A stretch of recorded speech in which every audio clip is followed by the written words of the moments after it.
আপনাকে যেতে চাই জনাব সাজিদ সালাম, আমাদের এবারে প্রসঙ্গ হচ্ছে যে আপনারা ছাত্রলীগ নিষিদ্ধ করছেন, আপনাদের দাবির মুখে ছাত্রলীগ নিষিদ্ধ হচ্ছে। ছাত্রলীগের নিষিদ্ধ ব্যাপারটা এই জায়গায় যাইতেছে যে কেউ কোনোদিন ছাত্রলীগ করছে, তারপরে এসে সে বিশেষ পরীক্ষা দিয়ে পাশ করছে, ভাইবা দিয়ে সুপারিশ প্রাপ্ত হচ্ছে, তারপরে তার চাকরি হবে না বা তাকে চাকরি থেকে চলে যেতে হবে। এইটা কি খুব ন্যায় বিচার বা বৈষম্য বিরোধী কোনো কিছু হচ্ছে? আপনি এখন বাংলাদেশে সরকারি চাকরিতে বা পুলিশে যেটা হইতেছে যে কেউ এসে বলতেছে যে আমি বিএনপি করতাম, এই জন্য আওয়ামী লীগ আমাকে 15 বছর পর মানে দেয় নাই, প্রমোশন দেয় নাই, তার বিরুদ্ধে যদি বিভিন্ন রকম ক্রিমিনাল কেসও থাকে, আপনারা তাকে প্রমোশন দিচ্ছেন ওনলি বিকজ আপনাদের সুপারিশে, আপনাদের সরকার সেটি করতেছে। ছাত্রলীগের ক্ষেত্রে এটা করতেছে। মানে আপনারা এই যে একটা উইয়ার দেশ সৃষ্টি করতেছেন, এটা কোথায় গিয়ে সেটা আসলে দাঁড়াবে? মানে বাংলাদেশ কি হুতু টুটসির মতো দুইটা জাতি এরকম পরিণত হবে? একজন হুতু একজন টুটসি এরকম?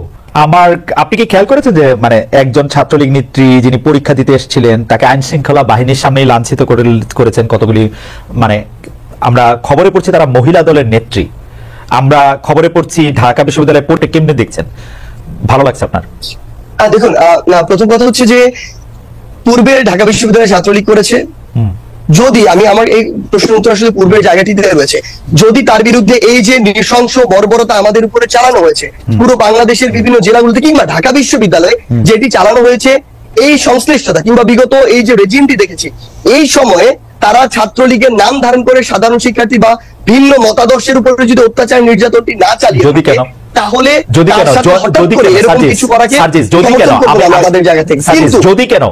আমি দুইটা ঘটনা বললাম, আপনি দুইটা ঘটনা জানেন কিনা, এরকম নিশ্চয়ই আরো 50,000 ঘটনা আছে। আপনি যদি বলছেন কেন, যদি মানে এই দুইটা ঘটনা আপনি জানেন কিনা, মানে এইটার আপনি জানেন অথবা আপনি জানেন না, এইটাই তো হবে। এটার মধ্যে যদি কেন?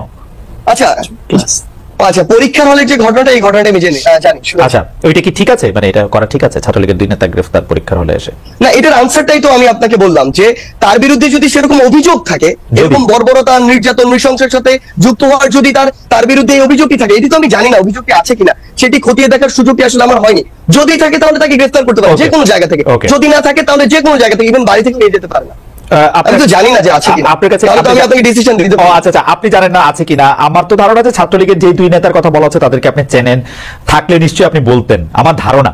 বিকজ গত 8-10 বছরে চাকরি হয়েছে।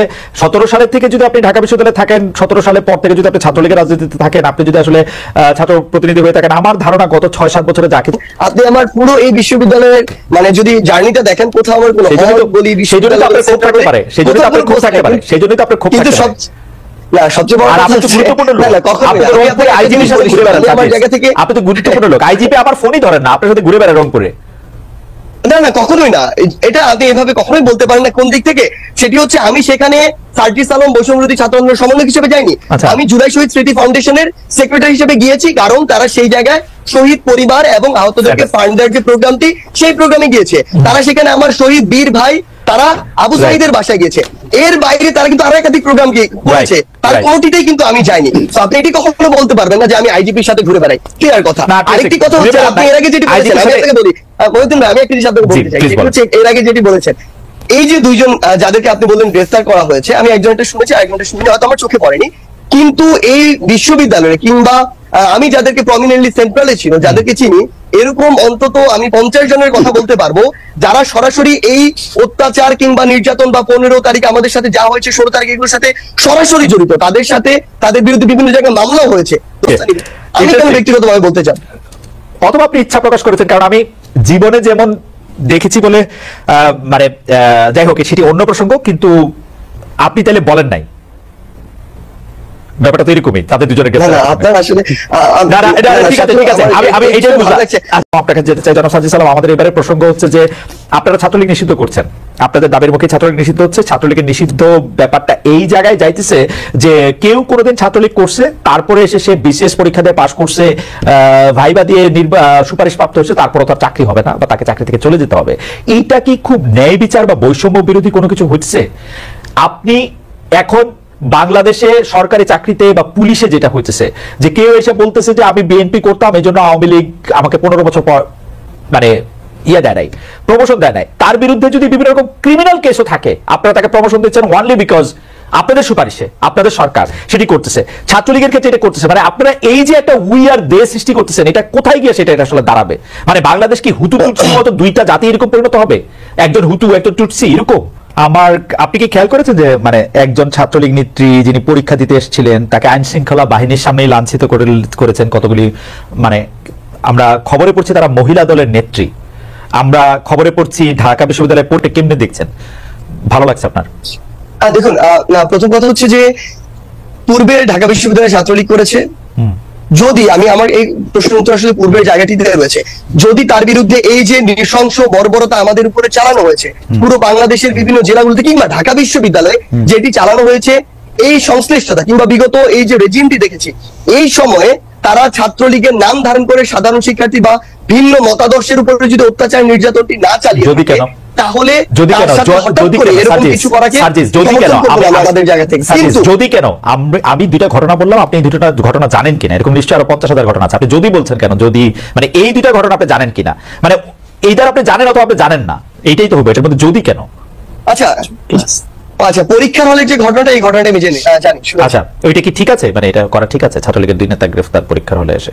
না, এটার আনসারটাই তো আমি আপনাকে বললাম যে তার বিরুদ্ধে যদি সেরকম অভিযোগ থাকে, এরকম বর্বরতা, নির্যাতন, নৃশংসের সাথে যুক্ত হওয়ার যদি তার বিরুদ্ধে এই অভিযোগটি থাকে, এটি তো আমি জানি না অভিযোগটি আছে কিনা, সেটি খতিয়ে দেখার সুযোগটি আসলে আমার হয়নি। যদি থাকে তাহলে তাকে গ্রেফতার করতে পারে যে কোনো জায়গা থেকে, যদি না থাকে তাহলে যে কোনো জায়গা থেকে, ইভেন বাড়ি থেকে নিয়ে যেতে পারে না। আমি তো জানি না যে আছে কিনা, আপনার কাছে আমি আপনাকে ডিসিশন দিতে পারি। আচ্ছা, আপনি জানেন না আছে কিনা। আমার তো ধারণা যে ছাত্রলীগের যে 2 নেতার কথা বলা হচ্ছে তাদেরকে আপনি চেনেন, থাকলে নিশ্চয়ই আপনি বলতেন, আমার ধারণা, বিকজ গত 8-10 বছরে যা কিছু হয়েছে, 17 সালের থেকে যদি আপনি ঢাকা বিশ্ববিদ্যালয়ে থাকেন, 17 সালের পর থেকে যদি আপনি ছাত্রলীগের রাজনীতিতে থাকেন, আপনি যদি আসলে ছাত্র প্রতিনিধি হয়ে থাকেন, আমার ধারণা গত 6-7 বছরে যা কিছু, আপনি আমার পুরো এই বিশ্ববিদ্যালয়ের মানে যদি জার্নিটা দেখেন, কোথাও আমার কোনো বলি বিশ্ববিদ্যালয় আপনার ক্ষোভ থাকতে পারে, সেই জন্য আপনার ক্ষোভ থাকতে পারে, সেই জন্যই তো আপনার ক্ষোভ থাকতে পারে। সবচেয়ে বড় আপনি তো গুরুত্বপূর্ণ লোক, আপনি তো গুরুত্বপূর্ণ লোক, আইজিপি আমার ফোনই ধরেন না, আপনার সাথে ঘুরে বেড়ায় রংপুরে। না, কখনোই না, এটা আপনি এভাবে কখনোই বলতে পারেন না। কোন দিক থেকে? সেটি হচ্ছে আমি সেখানে সার্জিস আলম বৈষম্যবিরোধী ছাত্র আন্দোলনের সমন্বয়ক হিসেবে যাইনি, আমি জুলাই শহীদ স্মৃতি ফাউন্ডেশনের সেক্রেটারি হিসেবে গিয়েছি, কারণ তারা সেই জায়গায় শহীদ পরিবার এবং আহতদেরকে ফান্ড দেওয়ার যে প্রোগ্রামটি, সেই প্রোগ্রামে গিয়েছে। তারা সেখানে আমার শহীদ বীর ভাই তারা আবু সাঈদের বাসায় গিয়েছে। এর বাইরে তারা কিন্তু আরো একাধিক প্রোগ্রাম করেছে, তার কোনোটিতেই কিন্তু আমি যাইনি। তো আপনি এটি কখনো বলতে পারবেন না যে আমি আইজিপির সাথে ঘুরে বেড়াই, ক্লিয়ার কথা। আরেকটি কথা হচ্ছে, আপনি এর আগে যেটি বলেছেন, আমি আপনাকে বলি, মহিউদ্দিন ভাই, আমি একটি জিনিস আপনাকে বলতে চাই, সেটি হচ্ছে এর আগে যেটি বলেছেন, এই যে 2 জন যাদেরকে আপনি বললেন গ্রেফতার করা হয়েছে, আমি একজনটা শুনেছি, আরেকজনটা শুনিনি, হয়তো আমার চোখে পড়েনি, কিন্তু এই বিশ্ববিদ্যালয়ে কিংবা আমি যাদেরকে প্রমিনেন্টলি সেন্ট্রালে ছিল, যাদেরকে চিনি, এরকম অন্তত আমি 50 জনের কথা বলতে পারবো যারা সরাসরি এই অত্যাচার কিংবা নির্যাতন বা 15 তারিখ আমাদের সাথে যা হয়েছে, 16 তারিখ, এগুলোর সাথে সরাসরি জড়িত, তাদের সাথে তাদের বিরুদ্ধে বিভিন্ন জায়গায় মামলা হয়েছে। আমি কেন ব্যক্তিগতভাবে বলতে চান, অথবা আপনি ইচ্ছা প্রকাশ করেছেন, কারণ আমি জীবনে যেমন দেখেছি বলে, মানে যাই হোক, সেটি অন্য প্রসঙ্গ, কিন্তু আপনি তাহলে বলেন নাই, ব্যাপারটা তো এরকমই, তাদের 2 জনের আপনার আসলে ঠিক আছে, আমি এইটাই বুঝলাম।